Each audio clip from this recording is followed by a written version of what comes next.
Good morning. This is your local AM station 132.7, and we are here with Brett Clark, one of the directors of the hit movie Homeroom Hungergames. How you doing, Brett?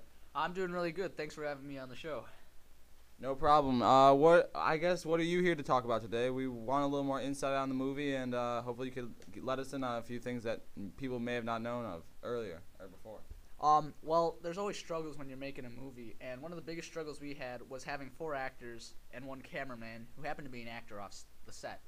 So sheer numbers was one of our biggest problems. But we had a great team who worked really well together, and we were able to do some shots that I actually didn't think we'd be able to pull off. When it came down to the nitty-gritty, there were a few scenes that were kind of hard to edit out. There's one in particular where David, who plays Gavi in the movie, had to pretend to play dead in the water, and he kind of started swimming right away because he didn't want to die, so we had to kind of edit that out. But we had to edit out that like half a second where he started swimming again to save his own life. So I guess that's all part of the job.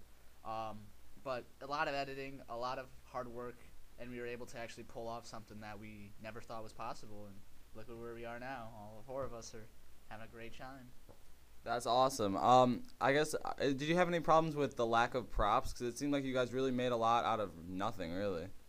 Yeah, so Haru Nabisa, who uses a sword, actually I used a hockey stick for him because simply it was something that was lying around the house. It was something that you could relate to a sword. We had a bow and arrow, which I found in my closet. Other than that, we used a Gatorade bottle, a backpack. There wasn't really any props in the movie. It was more told by the actors and their emotions and how it was portrayed in the scene. So props were not really evident there. Nice, nice. I guess what was I gonna say? Let me think. Ooh, bad radio there. Well, I guess what was the biggest difficulty? Was it the filming, or was it more with the actors? What was the number one toughest the biggest challenge that you had to overcome during filming? I honestly think it might have to be the editing.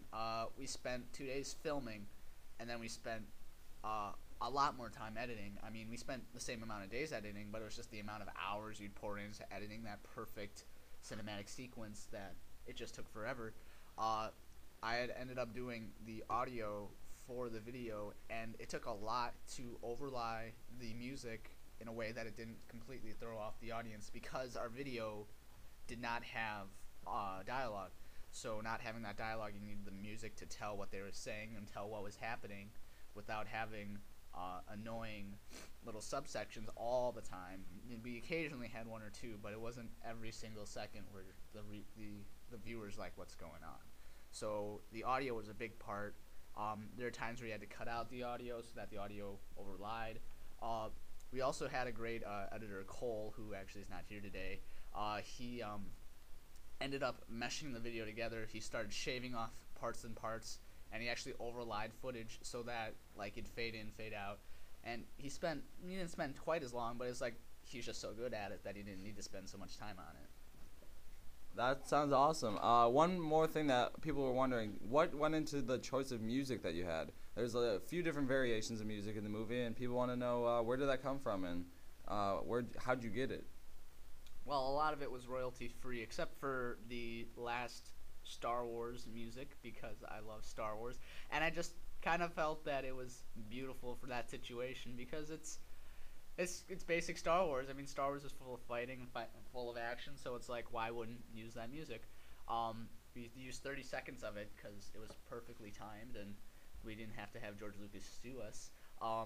But I used a theme from Novar Pichik, which is the man who created Alan Wake, and his music is piano-based, and it's kind of spooky, which makes you kind of wonder. And it was perfect for when Gavi kills, what was her name, Gloria Paprika. Yeah. See, I don't even have my own characters' names down. But so when Gloria Paprika dies, that's kind of a wondering moment, like how'd she die, what happened, and that music kind of portrayed it. So I think when it came down to it, the only way that we really picked the music was just what we seemed like fit in the moment. Awesome. Great talking to you here, and we hope to have you back soon. We had a great time, and hopefully next time we can get a little bit longer interview and really dig into this movie. So thanks again for coming in. All right, thank you.